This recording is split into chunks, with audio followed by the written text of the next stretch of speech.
सिद्धिभ्यः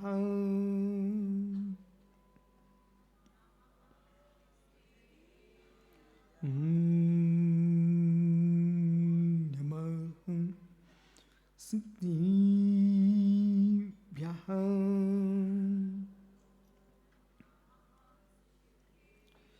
शम्भुवभूतिनि भूतले समञ्जस्य ज्ञानि विभुः चक्षुषा विराजितं मेनि विदुम्बतात्मा छपाकरेणे गुडोत्करे करे नमोरिहन्तालं नमो सिद्धाडं नमो आर्याडं नमो अध्यायाडं नमो लोये सुविसाहूडं अनंत अनंत परम सिद्ध वाहिनी की एक जड़गवान आदिनाथ स्वामी की एक जड़गवान महावीर स्वामी की परम पूज्य आचार्य भगवान समंत्रभद्र स्वामी की परम पूज्य आचार्य गुरु विराग सागर जी मुनि महाराज की परम पूज्य आचार्य श्री कुंतु सागर जी बाहुली सागर जी सुवल सागर जी सरमती सागर जी मुनि महाराज की संपूर्ण पूर्वाचार्यों की अहिंसामय विश्व धर्म की आचार्य भगवान श्री विशुद्ध सागर जी महाराज की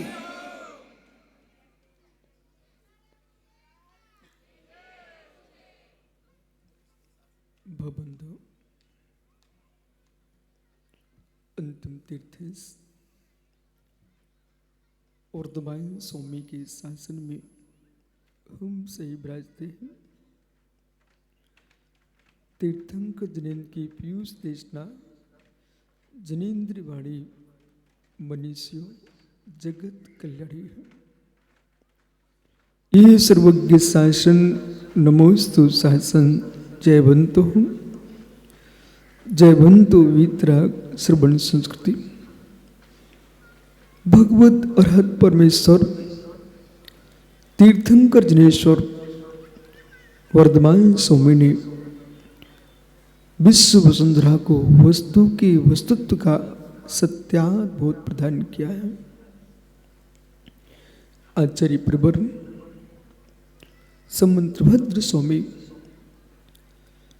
ग्रंथराय शंभु स्त्रोत में प्रभु पदम प्रभु स्वामी का स्तवन करते यहाँ पर किसी जीव को प्रमाण पर शंका है, भगवान के हित उपदेश पर शंका है, उसका समाधान कर रहे हैं।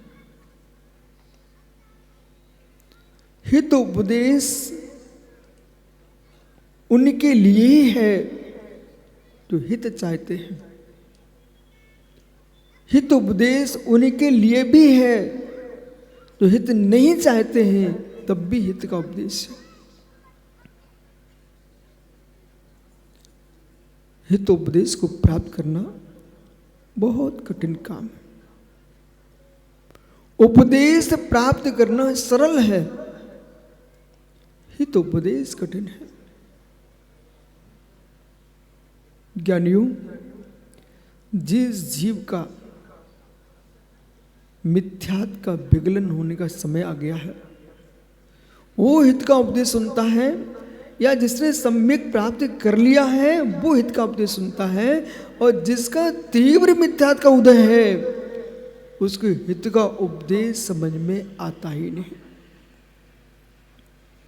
कड़वी तुमड़ी में दुग्ध भरोगे तो उसको दुग्ध कड़वा ही लगता है, जबकि दुग्ध कड़वा नहीं है, एक कड़वी तुमड़ी का संयोग है। ऐसे जिस जीव के अंदर मिथ्यात्व का कड़वापन है उसको हित का उपदेश लगता ही नहीं है।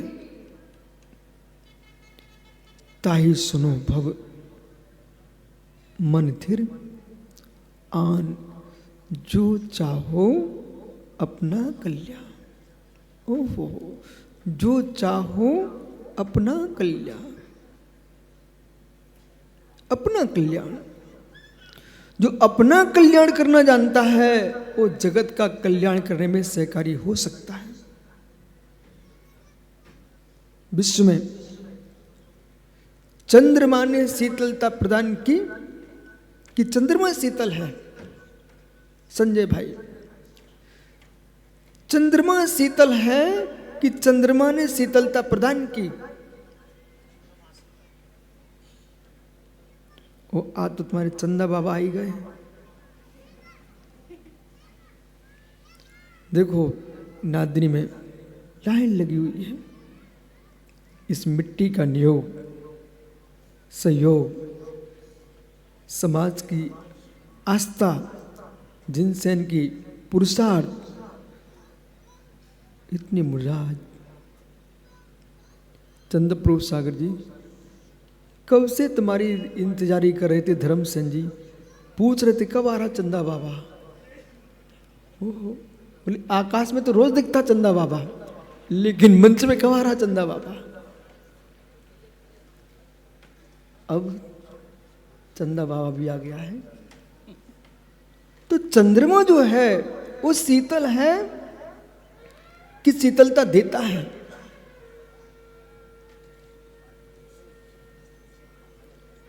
संजय भाई, अक्षय, चंद्रमा शीतल है कि चंद्रमा शीतलता देता है?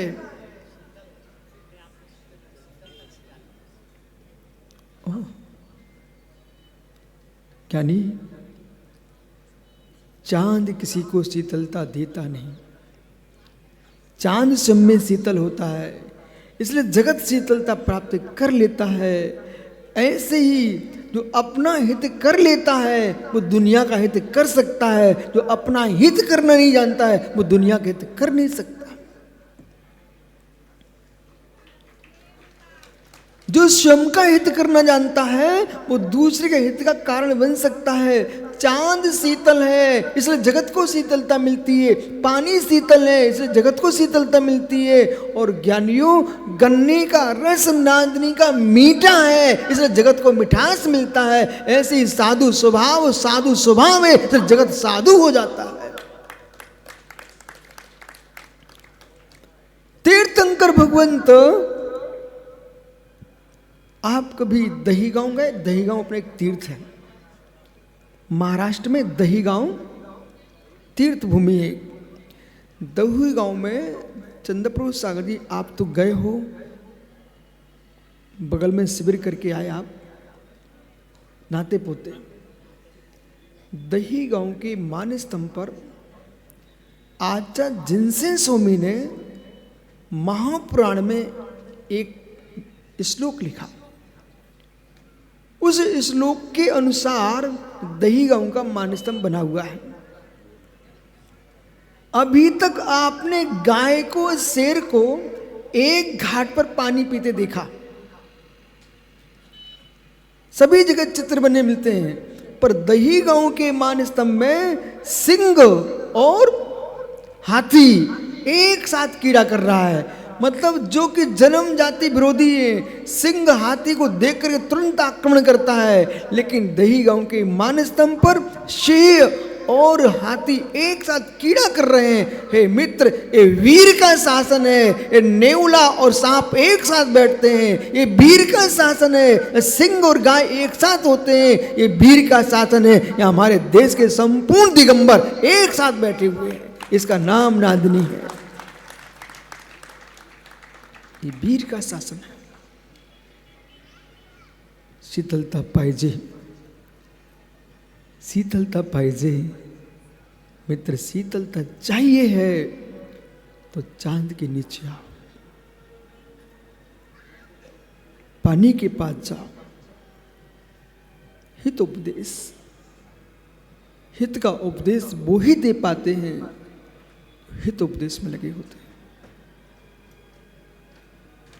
आचार्य विद्यासागर महाराज जी ने, विद्यासागर जी श्रवण सप्तम ग्रंथ का पद्यानुवाद किया है और जैन गीता नाम से छपा है। था वीर ने सपदेश हमें सुनाया, था वीर ने सदुपदेश हमें सुनाया, धिक्कार मुझे मैंने सुनाना, धिक्कार मुझे मैंने सुनाना, मानो सुना पर गुनाना। समझ में कुछ आया? जैन गीता में आचार्य विद्यासागर ने लिखा है, था वीर ने सदुपदेश मुझे सुनाया, पर धिक्कार मुझे मैंने सुनाना, पर सुना भी पर गुनाना। ओहो, वीर ने सदुपदेश सुनाया पर सुनने का मन नहीं किया। बिरला ऋषि तच्चम, बिरला जानी तच्चम, बिरला भावी तच्चम, बिरला धारणा हुई। इस गाथा का पद्य अनुवाद किया आचार्य ने। बिरला ऋषि तच्चम, माताओं आप विश्वास मानिए, आपके अंतस में पुण्य का एक ऐसा कण रखा हुआ है जिसने यहाँ पर आपको जिनवाणी सुनने का मन कराया है। लोग गाली सुन सकते हैं, चुगली कर सकते हैं, यहाँ की निंदा पुराण कर सकते हैं, सम्यक दृष्टि जीव जिनवाणी सुनता है। ओहो, खोटी कथाओं में कुछ नहीं मिला, खोटी कथा में कुछ नहीं मिला। मित्र संजय, हे भाई, इस गति में आकर के मनुष्य पर्याय को प्राप्त करके हमें नाली का कीड़ा नहीं बनना है, तो किसी जीव की निंदा नहीं सुनना है। जिनेंद्र के शासन में आपको कहा गया है सबसे पहले चतुर होना चाहिए, इसके बाद आगे कुछ करना चाहिए। चतुर मठ में बैठे ना चिंतन जी के, अभी चंदा बाबा बोल रहे थे चतुर्थ, एक ही मठ है चतुर्थ। मित्र, ये चतुर होना चाहिए, चतुर। और चतुर आदमी क्या करता है? पहले आत्म रक्षा करता है, फिर जगत की रक्षा करता है। हमको जगत की रक्षा करने के साथ आत्म रक्षा करना चाहिए कि मेरे नीच गोत्र का बंध न हो। कम से कम मैं भगवान इस भव में नहीं बन सकता हूं, इतना तो बन जाऊं कि अगले भव में भगवान का अभिषेक करने का पात्र बन जाऊं। पंचम काल में तुम भगवान नहीं बन सकते हो, लेकिन पंचम काल में इतना विचार करके रखना कि अभिषेक करने के पात्र बने रहना। यदि आपने पर की निंदा की और स्वकी प्रशंसा की, नीच गोत्र का बंध हो जाएगा। तुम ऐसे कुल में जन्म लोगे जहां तुमको मित्र दूर खड़े होकर देखना पड़ेगा, भगवान का अभिषेक भी नहीं कर पाओगे, मंदिर में प्रवेश भी नहीं कर पाओगे। सुन रहे हैं आप लोग? इसलिए माताओं ध्यान दो, परस्पर में बैठ करके, दीदी उनके घर में ऐसा हो गया, दीदी वहाँ ऐसा हो गया, बाहुली वो पंडित जी ऐसे हैं। हे मित्र, वे कैसे मुझे पता नहीं है, मुझे इतना मालूम है बाबुली भाई, ये सांवला है तब भी साबुन से नहाता है। बाहुली खड़े तो ना, पंडित जी आप सब लोग सांवले हो तब भी साबुन से नहाते कि नहीं? साबुन से नहीं नहाते, नहाते हो ना। अब गोरे हो गए क्या, तो साबुन क्यों बर्बाद करते हो?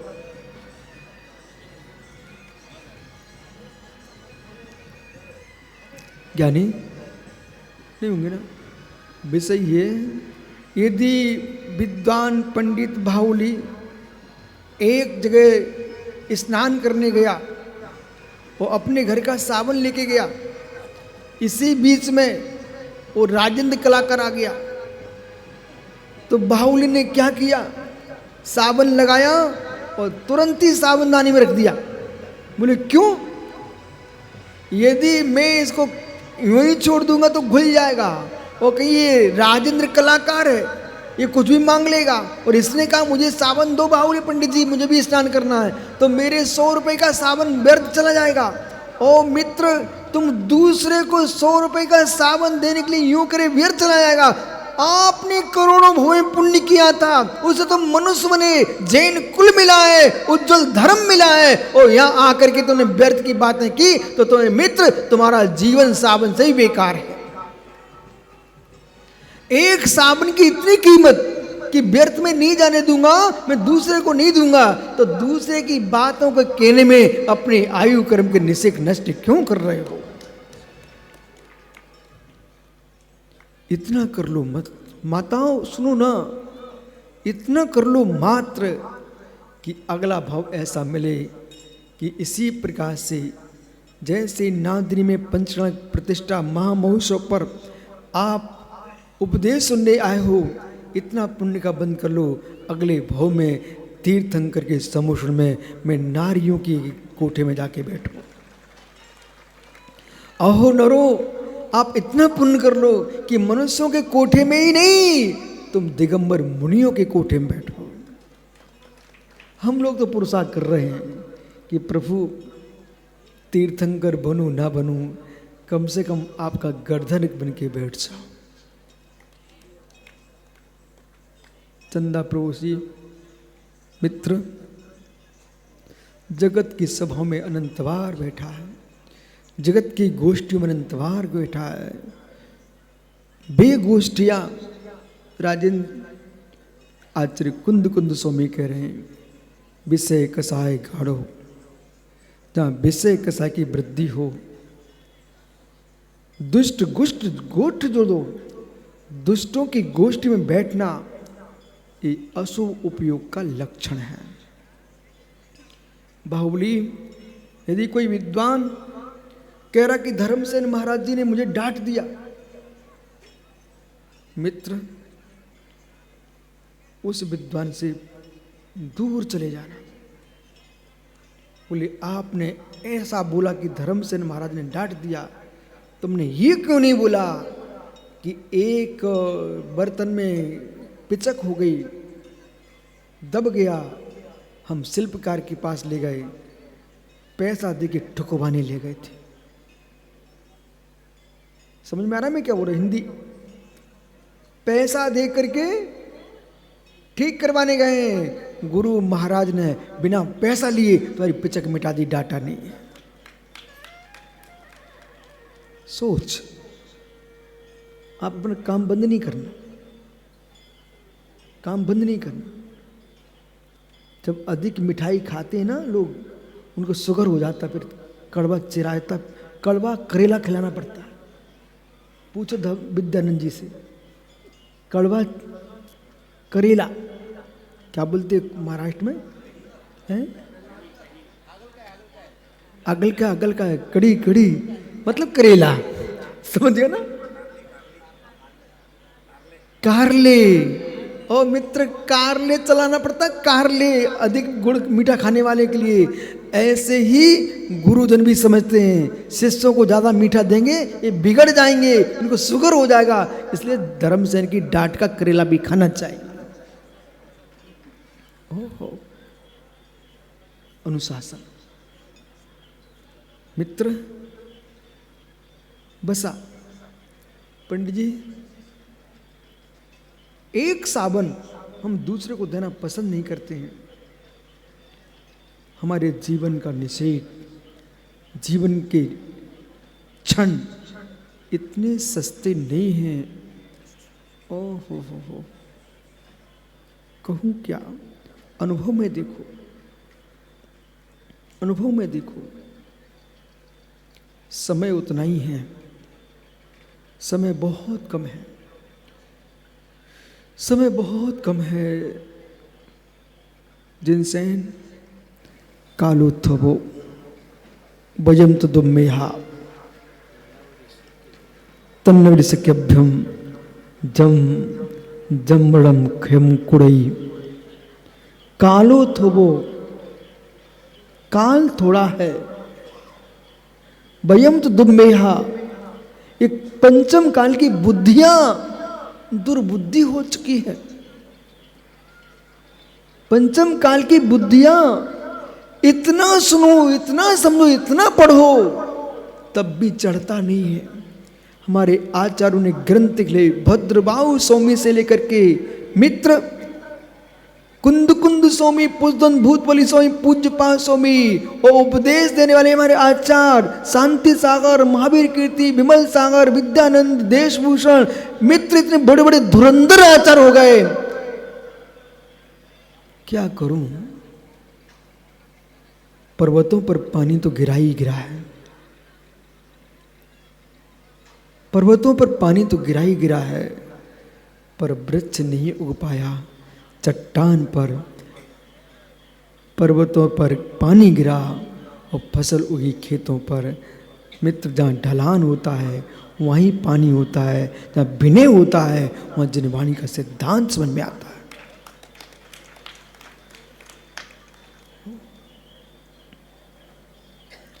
आचार्यों ने इतना लिखा, इतना समझाया, फिर भी बुद्धि पर जीव को चढ़ता नहीं। समझ में आता है पर समझ में नहीं आता।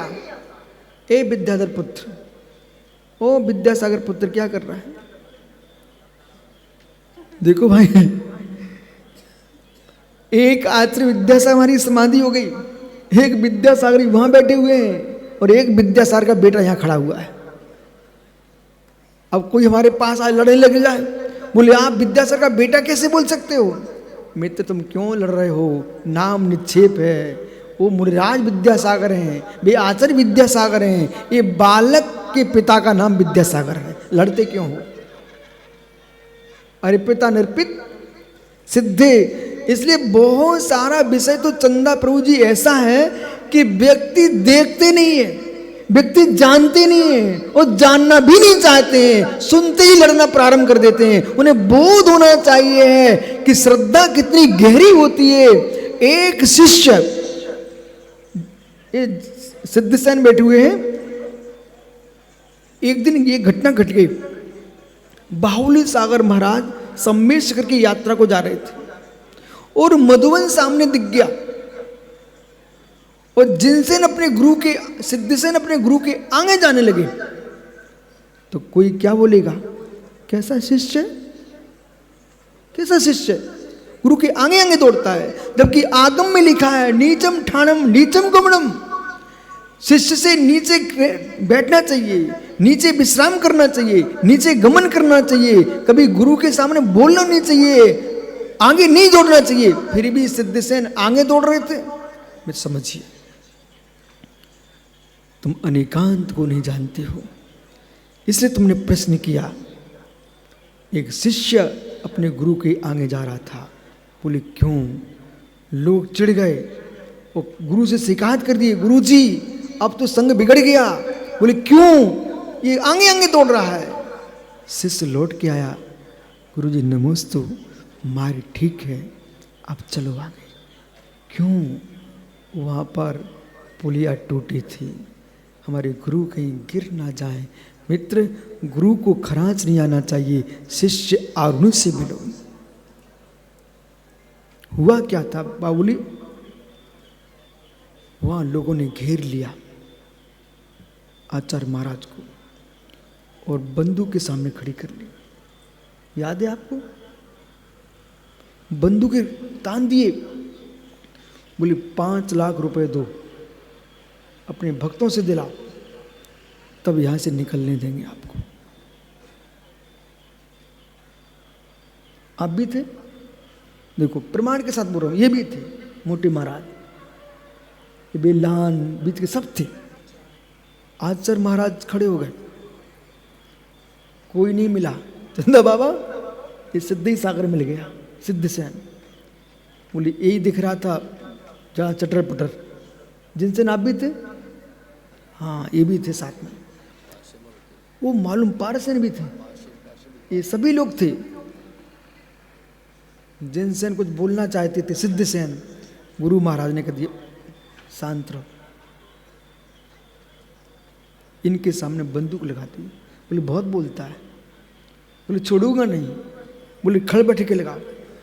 एक दिगंबर मुनि के सामने लोग यूं कह रहे हो कि खड़ बैठ के लगाओ। आज समय बहुत अच्छा है, हमारे निर्गंतों के साथ सब श्रावक श्रावकान जा रहे हैं, पर महाराज तुमने अपने गुरु की आज्ञा को नहीं टाला। उसने कान पकड़वाया। वो बाहुली सागर महाराज कहे बेटा कर लो, मेरे गुरु की संघ की रक्षा हो मैं कर सकता हूं। इन भैया ने कान पकड़े, ठल बैठ के लगाई, सारे संघ की रक्षा हो गई। जब तक बैठ के लगा रहे थे, मधुबन से तब तक लोग आ गए। वो परेशान करने वाले भीड़ देख करके सब भाग गए। जीवन में धर्म रक्षा के लिए कष्ट भी सहन करना पड़ जाए तो मित्र जिन शासन की रक्षा करना, निंदा नहीं करना।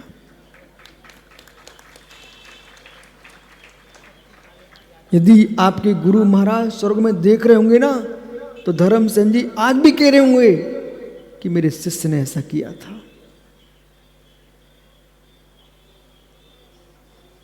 सुर सागर महाराज की याद करो। अकंपनाचार्य स्वामी ने कह दिया था बेटा जाओ वहीं पर खड़े होकर ध्यान करो, जहां पर शास्त्रार्थ हुआ है जाके खड़े हो गए। ये था अंतरंग तप, गुरु विनय का, गुरु विनय का ये था अंतरंग तप। हाथ जोड़ते महाराज कहते गुरु जी हम अकेले कैसे जा सकते हैं। कभी कभी विनय भी अज्ञानता पूर्वक 700 मुनियों की हत्या करा देती। गुरु जी हम क्या कर सकते हैं, हम आपके साथ रहेंगे। बेटा रहो तुम साथ में, अभी एक पर उपसर्ग आएगा, ये 700 पर आता। आदेश बेटा को सीखो।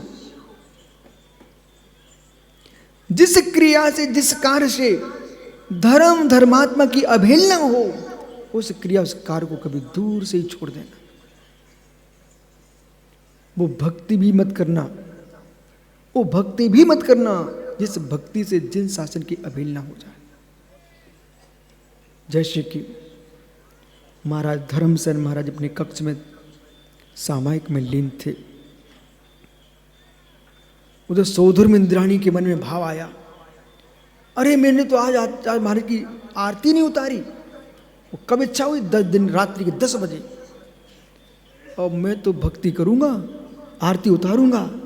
हे देवी तू तो भक्ति करेगी, आरती उतारेगी, दिगंबर मुनि के पास अकेली स्त्री दिन में नहीं जा सकती है, तुम रात्रि में कैसे पहुंच रही हो। तुम्हारी भक्ति मुनिराज की अपयश का कारण बनेगी। इसलिए भक्ति तो करो लेकिन विवेक के साथ करो, बराबर।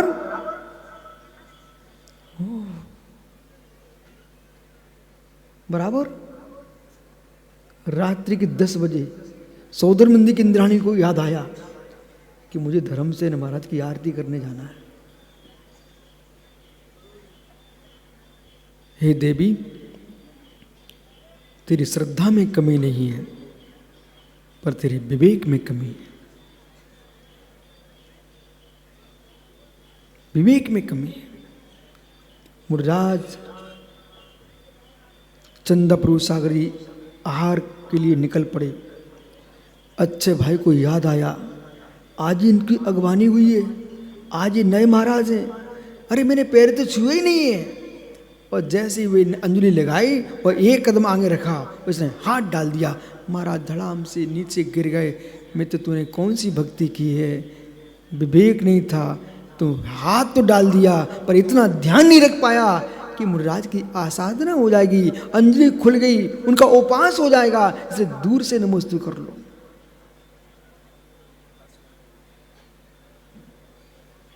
विवेक के साथ की गई भक्ति अल्प भक्ति भी बहु पुण्य देगी, और विवेकहीन बहु भक्ति भी अल्प पुण्य देगी। विवेक होना चाहिए, विवेक होना चाहिए। एक बहुत पुरानी घटना है मुरैना की और पूना की। मुरैना मध्य प्रदेश में है, राजस्थान और उत्तर प्रदेश से लगा हुआ है। भिंड ग्वालियर के पास है मुरैना। गोपाल दास बरैया का नाम आपने सुना होगा। का दक्षिण भारत से और उत्तर में महाराज तो थे नहीं उस समय। जो भी मुनिराज के दर्शन होते थे, हम लोगों को कोई दक्षिण महाराज से पहुंच गए। वो जैसे यदि कर्नाटक के नरियल तुमने यहीं बैन लगा दिया तो मालूम हमारे बाबूलाल दादा एक सूखा श्रीफल भी भगवान चढ़ा पाएंगे। कर्नाटक महाराष्ट्र से फल जाना बंद हो गए तो नरियल कहाँ मिलेंगे। ऐसे मित्र जैसे भोगी और भक्त नरियल को निहारता है, जैसे हम लोग छोटे में निहारते दक्षिण की ओर। कब दक्षिण से गंगा निकले, उत्तर भारत में मुनिराज पधारे। एक मुनिराज बाहुली दक्षिण भारत से उत्तर भारत गए और वो मुनिराज बहुत शांत स्वभावी थे। मुरैना में बहुत ठंडी पड़ती है। आज यहाँ पर आप लोग ऐसे ही घूम रहे हो और उत्तर भारत में लोग दिन में सिसकियां भर रहे हैं। जिनको समाधि करना हो ना चंदा बाबा, इतना काम कर देना, पूरे दक्षिण भारत को बोल देना, सारे विकल्प छोड़ करके समाधि का सबसे सुंदर स्थान है ये क्षेत्र। न ठंडी पड़ती है न गर्मी पड़ती है। दक्षिण भारत, एक एक बच्चे के जन्म घुटी में भर दो कि बेटा जो महाराज तुम्हें सुंदर दिख रहे हैं उनकी सेवा करो ही। जो वृद्ध भी हैं, रोगी हैं, अस्वस्थ हैं, उनकी भी सेवा करो, क्योंकि अंतिम समय पानी पिलाने वाला मुनियों को दक्षिण भारती होगा। इसलिए जितने मुनिराज यहां विराजमान हैं, सबसे मेरा कहना है कि दक्षिण के बच्चे को, बालक बालिकाओं को समझा के रखो बेटा, तुमको बहुत पुरुषार्थ की जरूरत है, क्योंकि अंतिम समय तक तुम्हें ही पानी पिलाना है महाराजों को। जन्म घुट्टी पिलाओ, बासल्य की। मुनिराज आए। श्रावक तो भक्त होता है, महाराज को कष्ट न हो जाए, शीत की बाधा न हो जाए, पर विवेक खो गए। वहां पर एक नसिया जी है, तो मुनिराज विराजमान थे। वो सामायिक में बैठ गए। उसमें घास क्या बोलते, प्यार वो घास को लेते थे महाराज जी। ठंडी का मौसम था और घास पे बैठे करके सामायिक कर रहे थे। और श्रावक आया, उसने क्या किया, मुनिराज के शरीर पर भी घास डाल दी, जिससे ठंडी ना लगे। और ज्यादा भक्ति उमड़ पड़ी। कोयले की सिकड़ी जला करके मुनिराज के पाटे के नीचे रख के आ गए भाई साहब,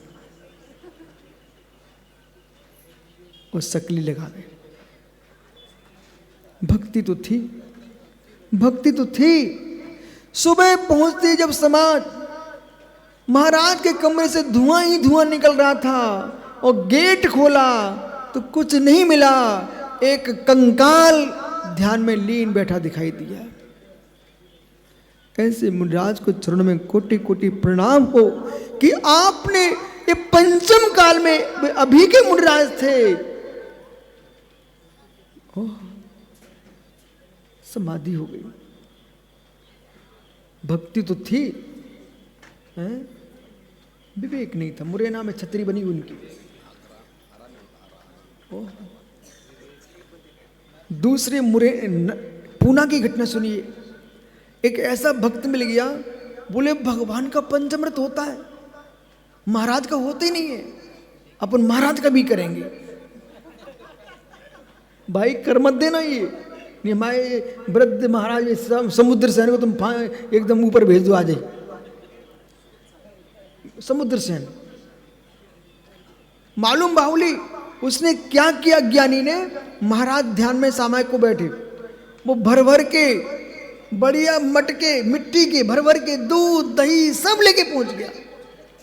और महाराज की आंखें बंद थी, ऐसा विवेकहीन आदमी उसने प्रभु महाराज जी के मुनिराज के सिर से ढारना शुरू किया और ऐसा ढारा कि मुनिराज को निमोनिया हो गया और समाधि हो गई। अब ताली नहीं बजाना भैया, ताली जब बजाना कि भक्ति भी हो, विवेक भी हो और हमारी भक्ति से उनका उपकार हो, हमारा उपकार हो और जिन शासन की प्रभाव ना हो। विवेक से करो, विवेक से करो। बहुत आवश्यक विवेक। आपका समय हो गया, बहुत आवश्यक विवेक, समय हो गया। देखो आजकल तो मालूम बाहुली, ये विद्यानंद महाराज है ना, 9 बजे आहार को उठने वाले, इतना आनंद उनको आ रहा है कि 10 बज गए, पौने 11 बज गए, तब भी आनंद में डूबे हैं। ये जिनवाणी का प्रभाव है। नहीं तो मालूम 9 बजे पानी कमंडल भरा, ये जा रहे हैं, वो समोसे में भूख प्यास लगती नहीं ना। सच्ची बात है ना। हाँ, मैं तो असच्ची बात कभी बोलती नहीं हूं, मेरा नियम है, इसे जिनवाणी सामने विराजमान करता हूं। सच्ची बात निकलना चाहिए। कुटकोड़ी मित्र, पुनः विचार करेंगे। आज हमारे लिए आवश्यकता है। क्यों बाबूलाल जी दादा जरा खड़े होना। चंदा बाबा, ये आदमी बोलता नहीं, अखंड जीवन पर्यंत का मौन लिया इन्हें हमसे, लेकिन इन्होंने अपनी मां की इच्छा के लिए एक जिनालय खड़ा किया। 2 बार गोमटेस की यात्रा करा चुके हैं। मालूम है बबलू भैया के पिताजी हैं, समझ गए ना। हाँ दादा, इतने मुनिराज आपको अच्छे लग रहे कि नहीं? अच्छे लग रहे हैं ना। ये कह रहे हैं बोले हमारे यहाँ पंचकणक है, सबको ऊपर वहीं ले चलो। उतर ही ले चलने का, पर तुम्हें सेवा करने पड़े। ओनी रोनी रोनी उसी उसी न कहियो, साची साची कहियो, सब महाराज चलेंगे, आप बिहार कराओगे ना। हाँ बहुत बढ़िया, करो नमोस्तु सबको। बोले हमारे टीकमगढ़ के पंचकणक में ऐसे ही मेला दिखना चाहिए मुनियों का, जैसा नांदनी में लगा हुआ है। जाओ सबको नमोस्तु कर आओ।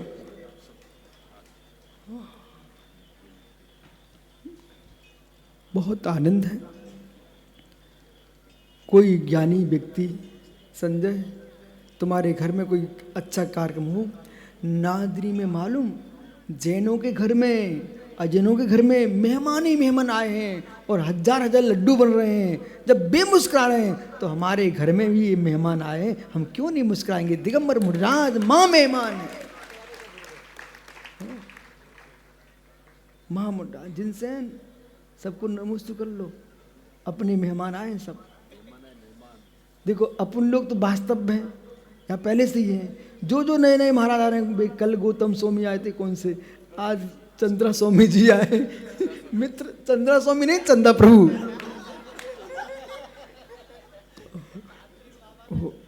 तो कोई टेंशन लो, ये कम तांत्रिक हैं।